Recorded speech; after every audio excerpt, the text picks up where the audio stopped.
தர்காக்களில் நடப்பது என்ன?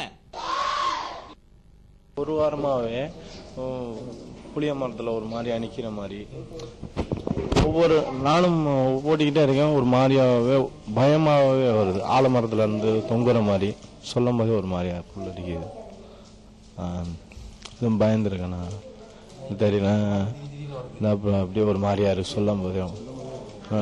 வண்டி ஓட்டிங்க நிப்பாட்டும் இல்லையா, வண்டியில் ஏதாவது திங்ஸ் இருக்கும் பார்த்தாங்க, படுத்துக்கனாக்கா படுத்துக்கிறேன் போவாரு, திடீர்னு ஒரு மணி தொந்தரவும் தட்டுவார். எனக்கு பயமா இருக்கு, படுக்க முடியல சொல்லுவார்கள். அதாவது சாதாரண சொன்னா மனோரீதியாக சொல்லுவார்கள் சைக்கியாஸ்டிக், அதாவது மனநல மருத்துவர் என்று கூறுவார்கள். அது ஒன்று. அதுவாக இருந்தாலும் இன்னும் இதற்கு மேற்பட்ட இறை சக்தி என்ற ஒன்று உண்டு இருக்கிறது. இப்போ இந்த மாதிரி பாபாவுடைய அந்த இடங்களில் நீங்க அமைதியாக, மிக அமைதியாக இருந்து பிரார்த்தித்துக் கொண்டு, மிக அமைதியாக பிரார்த்தித்துக் கொண்டு நீங்க பிரார்த்தனை பண்ணிக்கிட்டே இருங்க. பிரார்த்தனை பண்ணிக்கிட்டு நீங்க திக்ர் பண்ணிக்கிட்டே இருங்க. முஸ்லீம் இதாக இருந்தா உங்களுக்கு திக்ர் அந்த தெரியும். வேறு மதத்து சகோதரர்களாக இருந்தாங்கன்னா அவங்க இறைவா கேட்டுக்கொண்டு இருப்பார்கள். ஆமா, நீங்க அதை உட்கார்ந்து நீங்க வேற பிரார்த்தனை பண்ணி ஒரே இடத்துல இருங்க. மனோரீதியாக உங்களுக்கு மனோநிலைகள் மாறுபடும். ஒரு திடமான இது பண்ணுவாங்க. நாங்க சொல்லுவோம் எவ்வளவு தைரியமா இருப்ப ஒண்ணு இல்ல பண்ண கூட நீங்களா ஏதாவது கொடுத்து ஒரு ஏதாவது அடிச்சு விட்டீங்கன்னா அப்போ அந்த ஒரு கிளாஸ் அந்த தண்ணி இருக்குங்களா, அந்த ஒரு கிளாஸ் தண்ணி கொண்டு வாங்க.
இது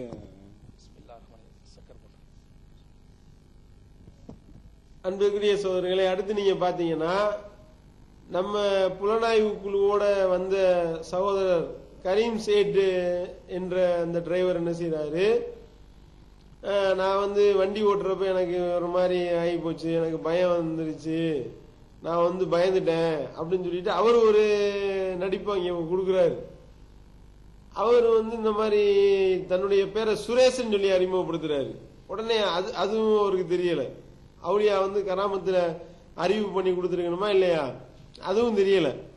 உடனே சுரேஷுக்கு தண்ணி தெளிச்சு அடிச்சு விட்டு, அதே மாதிரி திருநீரை கொடுத்து, அது சொல்லக்கூடியதை பாக்குறோம். நீ எதையோ பார்த்து பயந்து இருக்கிற, உனக்கு நான் இது தர்றேன் அது தர்றேன் அப்படின்னு சொல்லிட்டு நீ அடுத்த தடவை வரும்பொழுது சிக்கந்தாமலைக்கு வரணும், என்னிடத்துல தாயத்து போடுன்னு சொல்லிட்டு அடுத்த வருமானத்துக்கு, இந்த மாசம் வருமானம் மாதிரி அடுத்த மாசத்துக்கு வருமானத்துக்கு ஐடியா பண்ணி இவர் ரூட்டு போட்டு கொடுக்கிறாரு. அப்படின்னா இப்ப எந்த அளவுக்கு மக்கள் ஏமாற்றப்படுகின்றார்கள், ஏமாறி கொண்டிருக்கின்றார்கள் அப்படின்றதுக்கு இதெல்லாம் ஒரு நிதர்சனமான ஒரு உண்மையாக உங்கள் கண் முன்னாடி நாங்க வைக்கிறோம்.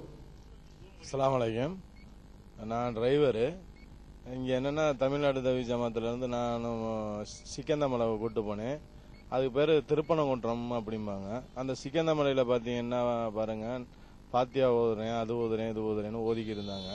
எனக்கு ரொம்ப பேய் பிடிச்சிருக்கு, பயந்துட்டேன். வண்டி ஓட்டினால நைட்டு ஃபுல்லாக பயந்துட்டேன் அப்படின்ட்டு அவங்ககிட்ட ஆக்ஷன் பண்ணேன். ஆக்ஷன் பண்ண உடனே அவங்க என்ன தண்ணியை துளிச்சு விட்டாங்க, பாத்தியா ஓதி மயில் ரேகையை வச்சு தலையில் அடிச்சு விட்டாங்க.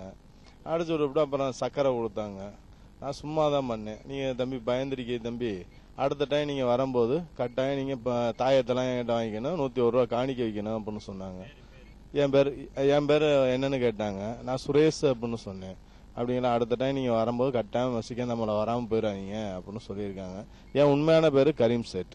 ஆய்வு செஞ்சு பாருங்க, சிந்தித்து பாருங்கள். இந்த மாதிரியான நம்பிக்கையில் இருக்கக்கூடியவர்கள் இதெல்லாம் எப்படி சரி, இப்படிலாம் ஏமாத்துறாங்களே, இது எப்படி சரியா வரும், இது எப்படி மார்க்கமாக இருக்கும் அப்படின்றத நீங்க ஆய்வு செஞ்சு பாருங்க. உள்ள ஒரு பச்சை தலைவர் ஒரு ஆள் உட்காந்துரு, யாரு அது? கிடையாது, யாரும் சம்பந்தமே இல்லை. இப்போ வந்துட்டு இந்த வாரம் வரேன்.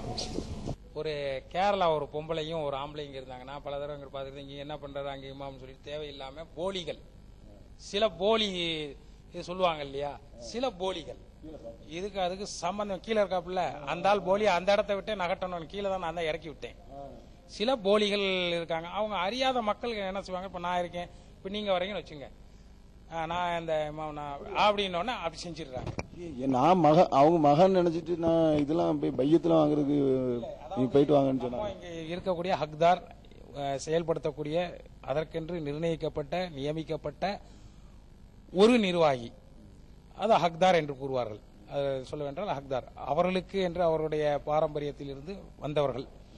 இறையனுடைய ஐங்கால தொழுகையும் நாங்க வரும்போது அவங்க எனக்கு பையத்து தந்து இது கொடுத்து, ஆமா நீங்க அது ஒரு சம்பந்தம் இல்லாத எல்லாரையும் போல் இங்க வந்து தங்குவதற்கு ஒரு நாள் 10 நாள் 15 நாள் இவர் இங்க தங்குவதற்கு அங்க ஆற்றாங்கரை பள்ளியில் அங்க விரட்டி விட்டு தான் அங்க வந்திருக்காப்ல.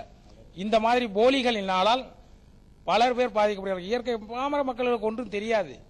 பாமர மக்கள் அவர் அந்த ஒரு பச்சை தாடி இவ்வளவு பெருசா வச்சுட்டு கீழே இறங்கிருப்பாருல்ல, 2 நாளைக்கு 2 நாளைக்கு முன்னாடி இங்க இருந்து தான் நான் விரட்டி விட்டேன். அவர்கள் செய்யறதுக்கு இல்ல பாவான் முதல்ல சொன்னாங்க, இல்ல நான் அதை செய்யலன்ட்டு அவங்க ஒய்ஃப் உள்ள உட்காந்துட்டு இது பண்றதும் இதனால என்ன வேணும்னா ஹக்தார்களுக்கு பாதிப்பு, உங்களுக்கு பாதிப்பு ஏற்படுகிறது. உங்களுக்கு போட்டிக்கு வந்த மாதிரி போட்டி ஏதோ நிர்வாகத்தில் இதை பிறந்து வந்த மாதிரி இருக்கு. அவர்கள் வந்து கட்டாயமாக காவல்துறையினிடம் ஒப்படைக்கப்பட வேண்டிய நபர்.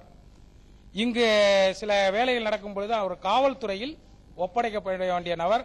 நிர்வாகத்தில் தலையிடுவதற்கு அந்த நிர்வாகத்திற்குரியவருக்கு மட்டும்தான் இருக்கு. இதுவும் இந்த பீரியட் நாங்கள் இருக்கிற வரைக்கும் எங்கள் பங்காளியே வந்தால் நாங்களும் எங்களுக்கு இல்லை. அந்தந்த பீரியட் அவர் என்ன சொன்னாங்கன்னா அவங்களுடைய கனவுலதான் வந்து இவங்க வந்தாங்கன்னு சொல்றாங்க. இல்ல அதெல்லாம் போய் இப்ப நாங்க வரும்போது நாங்க கீழே இருந்து மேல வரும்போது எங்கிட்ட என்ன சொன்னா கனவுல வந்தாங்க. அவர் போலிங்க, அவரு 2 நாளைக்கு முன்னாடி இறக்கியிருக்கேன். இப்போ இந்த நெல்லித்தோப்புல இருந்து இறக்கி விட்டுருவேன். அடுத்தபடி காவல்துறையில அவர்கிட்ட ஒப்படைச்சிருவேன். நாம வந்து இதுக்கு முன்னாடியே நம்ம சொன்னோம், ஒரு தாடி பாவா, பெரிய தாடி பாவா வந்து முதல்ல நம்மளுடைய புலனாய்வு குழுவினர் வந்து போய் பேசுறாங்க. அவரை பத்தியான விஷயங்கள் என்னன்னு நம்ம சொன்னோம்ல, அதைத்தான் இப்ப இவர் சொல்றாரு. என்ன விஷயம்? பாவா உங்களை மாதிரி ஒருத்தவர் வந்து உள்ள உட்கார்ந்து இருக்கிறாரு, அவர் யாரு அப்படின்னோனையும் அவன் போலி, அவனை நம்பாதீங்க, அவன் வந்து நான் அடிச்சு விரட்டி விடுறேன், அவன் வந்து எனக்கு போட்டியா வந்திருக்கிறான் அப்படின்னு சொல்லி அவ்வளவு ஆதங்கப்படுறாரு. எப்படி? அல்லாஹ்